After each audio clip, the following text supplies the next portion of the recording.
I have been daily driving both the Odin 2 Mini and the GKD Pixel 2, and on paper the choice looks obvious, but real life is messier. Today I will tell you which one I actually reach for and why this spec winner isn't always the life winner. Let's dive in.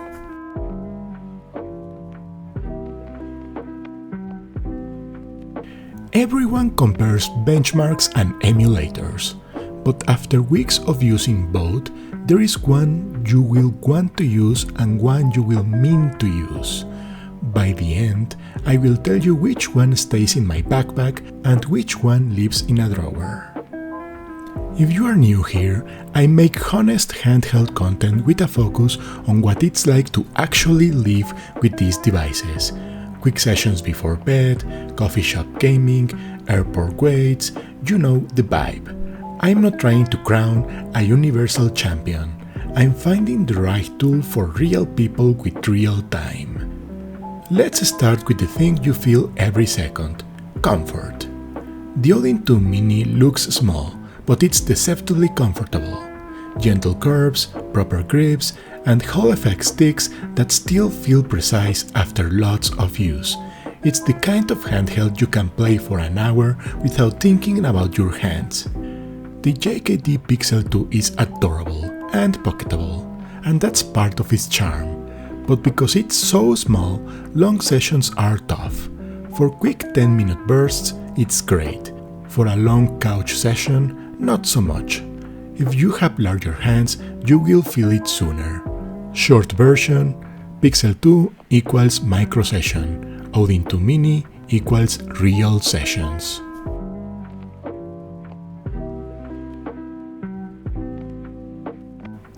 When you open a handheld, the screen either invites you to stay or reminds you are on a compromise. The Odin 2 Mini's 5-inch 1080 panel looks crisp and modern. Text is sharp, UI is clean, old pixel art pops in a cozy way. The Pixel 2 is fine for retro gaming, but small UI and tiny text can make some menus feel cramped.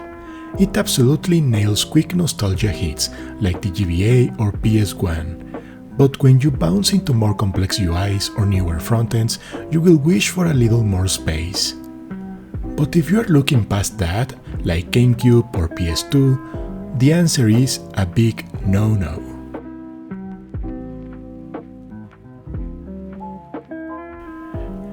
And this is where the gap opens. On the Odin 2 Mini, performance is just easy. PSP is basically perfect, GameCube is genuinely playable for a ton of titles, and if you lean into Android games or cloud gaming, it just works. It feels like a pocket console that happens to be flexible. The Pixel 2 shines where it is meant to shine: classic retro, 8-bit games, and a bunch of PS1 games. But if you're looking past that, like PSP at high settings or GameCube, the experience becomes probably not.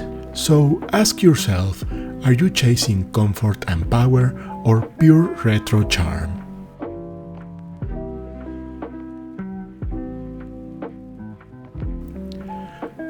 Odin 2 Mini runs Android, which means flexibility and choice. You get emulators, storefronts, streaming, and all the modern conveniences. The flip side, Android can be, well, Android. The occasional notification, a launcher quirk, a bit of setup and tweaking, but once you have everything set up, the experience is smooth. On the other hand, the Pixel 2 is simpler and quicker for classic emulation. Boot, browse, pick a game, done. That's the appeal, but updating, organizing, and pushing beyond its comfort zones takes more effort than it seems at first glance. If you love tinkering but also want modern apps, the Odin 2 is the choice. But if you want a tiny retro toy box that boots into nostalgia, the Pixel 2 is your champion.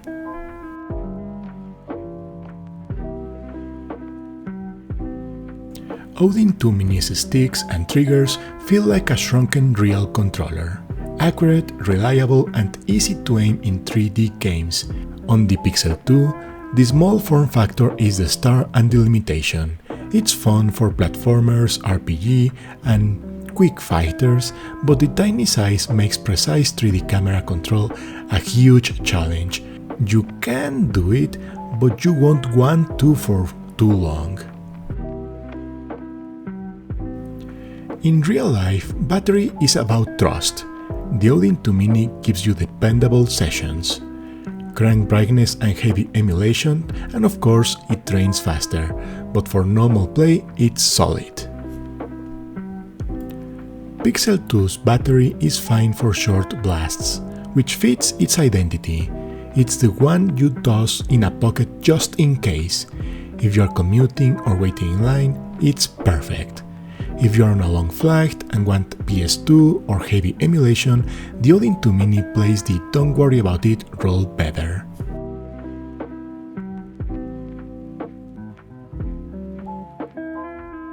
The Pixel 2 wins in pocketability. It disappears into jeans or a jacket, and there is real magic in that. The Odin 2 Mini is still compact. Backpack, sling, hoodie, pouch, but it's not a jeans pocket device. If always on me is your mantra, the Pixel 2 wins. If always ready to play anything is the goal, the Odin 2 Mini wins. This is where the surprise lives. The Pixel 2 sparks micro joy. It's a nostalgia button. But the Odin 2 Mini removes excuses. Because it's comfortable, powerful, and modern, I end up finishing more games. It's a backlog killer. If you are trying to actually play through PSP, Dreamcast, or PS2 titles, the Odin 2 Mini quietly helps you get there. If you want a tiny, charming retro machine for short sessions, coffee lines, and pure GBA PS1 happiness, go Pixel 2. You will smile every time you open it.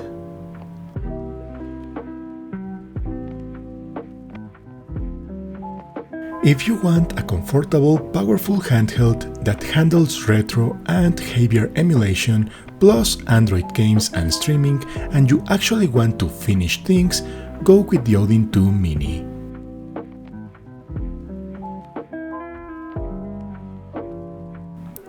For quick breaks, the Odin 2 Mini wins. I play more comfortably and I reach for it without thinking. The Pixel 2 still has a place. It's the instant nostalgia hit device I keep for short, happy bursts. But if you have to keep only one device, the Odin 2 Mini stays in the bag.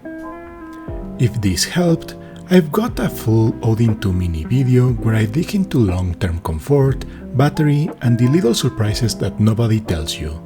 I will link it on the end screen and in the description. And I'm working on more handheld videos soon. So, if you love this space as much as I do, consider subscribing. We are a small channel, but we are growing fast, and your sub really does make a difference.